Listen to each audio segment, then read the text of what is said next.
नमस्कार आदाब, न्यू विदर्भ स्वदेशी न्यूजमध्ये आपले सर्वांचे स्वागत।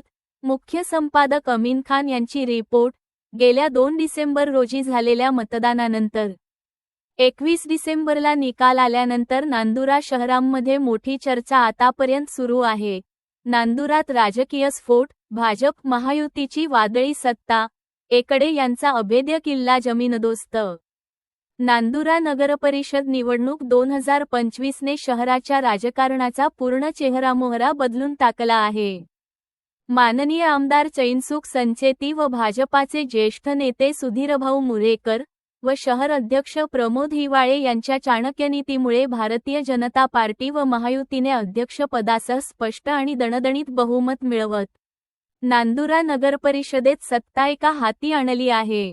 हा विजय केवळ सत्ता परिवर्तन नसून जुनी राजकीय गणिते उद्ध्वस्त करणारा ऐतिहासिक निकाल ठरला आहे। बालेकिल्ला कोसळला, भाजपाचा झेंडा फडकला।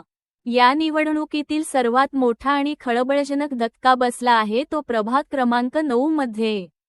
गेल्या अनेक वर्षांपासून माजी आमदार राजेश शेकडे यांचा अभेद्य किल्ला म्हणून ओळखला जाणारा हा प्रभाग यंदा भाजपाने चक्क उखडून फेकत आपल्या ताब्यात घेतला आहे। जिथे पूर्वी सातत्याने माजी राजेश शेकडे यांचे उमेदवार किंवा स्वतः माजी राजेश शेकडे निवडून येत होते, तिथे यावेळी भाजपाने दोनही जागांवर निर्विवाद वर्चस्व प्रस्थापित केले। भाजपाचे विजयी शिलेदार गट श्री अनिल कैलास जांगडे, गट सौ मेघा राहुल प्रकाश गोठी या दोन्ही उमेदवारांनी प्रचंड मताधिक्याने विजय मिळवत प्रभाग क्रमांक 9 पूर्णतः भाजपाच्या ताब्यात आणला आहे। शहरात एकच चर्चा, चाणक्यनीतीचा विजय। आमदार चैनसुख संचेती व भाजप नेते सुधीरभाऊ मुरेकर, नांदुरा शहराध्यक्ष प्रमोद हिवाळे यांच्या रणनीतीमुळे भाजपाची सत्ता एका हाती आली।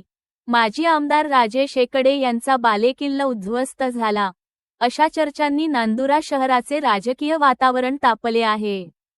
हा निकाल म्हणजे नेतृत्व, रणनीती आणि संघटनशक्तीचा विजय असल्याचे बोलले जात आहे। भाजपाची संघटनशक्ती, जनतेचा विश्वास, भाजप महायुतीचा हा वादळी विजय म्हणजे प्रभावी नियोजन, आक्रमक पण शिस्तबद्ध प्रचार आणि जनतेच्या विश्वासाचा कौल आहे। नांदुरा शहराने स्पष्ट संकेत दिले आहेत की आता नेतृत्वावर विश्वास ठेवून विकासाला प्राधान्य देणारे राजकारण अपेक्षित आहे। इतिहास घडला। एकेकाळी अभेद्य मानला जाणारा राजकीय गड जमीनदोस्त होणे आणि भाजपाचा झेंडा तिथे फडकणे ही नांदुरा नगरपरिषद निवडणुकीतील सर्वात मोठी राजकीय उलथापालथ ठरली आहे। येणाऱ्या काळात या निकालाचे पडसाद तालुका व जिल्हा पातळीवर उमटणार हे निश्चित आहे।